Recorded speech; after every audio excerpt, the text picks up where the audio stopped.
já sofreu, já venceu, está maleável, está equilibrado. É tão tremendo, gente. Por isso que quando eu vejo uma pessoa assim de cabecinha branca, eu respeito. Porque aquela pessoa tem um caminho de andar na frente da gente. Você pode ser PhD do que for. Pode ter um homem simples que não sabe nem ler escrever, mas só que a cabeça branca já é honra. A gente já tem que honrar e entender que aquela pessoa tem algo para passar para nós. Então eu gosto muito de respeitar os mais velhos. Então Deus quer fazer você crescer. Deus quer amadurecer você para que você tenha olhos proféticos, olhos maduros, sem nenhum tipo de tribulação, sem nenhum tipo de conceitos e valores errados em relação ao mundo. Deus quer que você entenda que assim como Paulo nos ensina aqui na palavra, que em tudo, 2 Coríntios 4, versículo 7 diz assim: temos porém esse tesouro em vasos de barro, para que a excelência do poder seja de Deus e não de nós. Sabe o que Paulo está dizendo aqui, queridos? Movido pela ação poderosa do Espírito Santo, que nós temos dentro de nós algo que é precioso. A presença de Deus, a presença do Espírito Santo habita no coração de cada cristão. Por quê? Porque nós somos formados pelo barro e nós somos suscetíveis a quebrar a qualquer momento. Por que Deus permite você ser quebrado em alguns momentos e circunstâncias? Para que a glória não seja nossa, para que nós não ajuntamos tesouros, honras, vaidade, soberba, para que nós venhamos entender que a glória é dele. E só ele deve ser honrado, só ele deve ser louvado. Deixa eu dizer uma coisa para você, querido. Todo sentimento que brota no coração de um ser humano, principalmente de um cristão, tem que ser tudo para a glória dele. Se você fizer alguma coisa para você, vai dar tudo errado. Mas se você fizer para você, pensando em Jesus ser honrado, é só questão de tempo, ele vai permitir que as coisas aconteçam. Mas você precisa entender isso, que a glória é dele. O nome dele é glorificado na nossa vida, mas a honra e a glória é dele. É por isso que Deus não permite que você seja exclusivo, perfeito, certinho, bonitinho até o fim. É por isso que as dificuldades surgem, muitas vezes nos frustram ao ponto de perdermos tudo e chegarmos à necessidade de depender dos outros, de pedir ajuda, de pedir oração, de chegar carente, de chegar necessitado. Deus permite essas coisas acontecerem para que a glória seja sempre dele.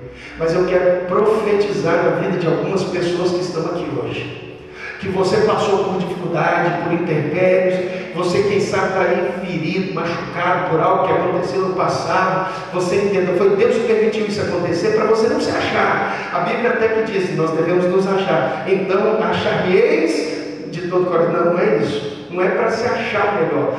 Deus permite isso acontecer para você viver constantemente carente e dependente dele, porque a glória é dele, mas ele tem algo excelente dentro de você. Sabe o que é isso? O Espírito Santo, o homem interior que habita dentro de você. E se o homem exterior se corrompeu, quebrou, está machucado, ferido, ei, hoje é a noite do homem interior se renovar dentro de você, que hoje, e Deus te ajustar, te colocar de pé, firmar você, para que você tenha continuidade àquilo que Deus está fazendo através da sua vida. Porque Deus tem um plano através da sua vida. Deus tem um projeto. Não, você não nasceu em vão, querido. Você nasceu com um senso de liderança dentro de você. E a solução do mundo, da igreja, está nos líderes que Deus vai levantar. E para ser líder, você primeiro tem que ser discípulo. Eu nunca vi, querido, a igreja, eu não sei se é assim, se aqui é assim, mas Palmeira é assim. Não estou falando nada aqui baseado daqui, baseado em Palmeira. Parece que na igreja todo mundo é advogado. Todo mundo é cheio de direito, todo mundo sabe, todo mundo é isso. Mas ninguém vai lá e abre uma igreja e cuida de vida e abre porque sabe que não tem um chamado para o negócio. Então os homens que Deus escolhe foram homens que passaram por um processo para chegar até onde chegaram. E o modelo que esses homens buscam para chegar a um nível de intimidade mais profunda com Deus é Jesus. A Bíblia fala que se nós olharmos para ele, nós vamos ver que ele é manso e humilde de coração. Jesus, ele confronta os nossos sentimentos humanos, agindo totalmente contrário àquilo que nós agiríamos. Ele confronta tudo isso. Ele confronta a gente 24 horas por dia.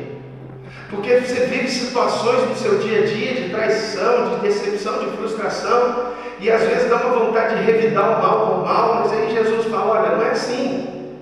Se você revidar o mal com o mal, você vai tirar a honra que eu vou fazer na sua vida. Você já está agindo na sua justiça própria. E dessa forma eu não vou poder agir. Então fica calado em silêncio, porque eu quero agir ao teu favor. Se nós aprendêssemos como guerreiros de Deus, como cristãos, a viver crucificado, calado, nós veríamos a ação de Deus agir de forma tremenda nas nossas vidas e através de nós. Eu estava lendo um artigo esse dia que falava sobre o exército dos espartanos. Um exército treinado na batalha, o povo mais valente que já existiu na face da terra. Os jovens, queridos, com 7 anos de idade, 6 anos, já eram tirados da mãe, eles eram perfeitos, né? Seu corpo, tudo, eles eram tirados das mães, e a primeira coisa que eles aprendiam era falar pouco. Com 7 anos, ele fica calado, fala pouco, porque todo guerreiro tem que falar pouco e agir mais. Aí perguntaram para um muçulmano, num outro artigo, o que os muçulmanos achavam dos cristãos. Eu nunca deixei de... Isso aí marcou, querido, a minha história. Isso marcou minha vida. Por onde eu passo, eu tenho que dar essa pegadinha, eu tenho que falar sobre isso. Perguntaram para um cristão o que ele achava, perguntaram para um muçulmano o que ele achava dos cristãos. Sabe o que o muçulmano disse? Os cristãos são covardes.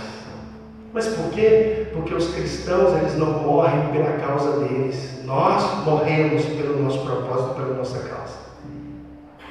E a verdade, querida, é essa: nós somos cristãos e de boca para fora.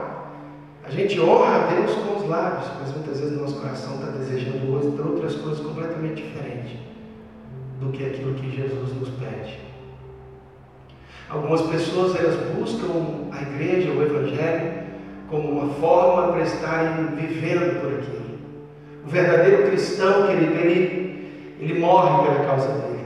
Ele não só vive por uma causa, mas ele morre por esta causa. Ele está disposto a perder a sua vida por uma causa.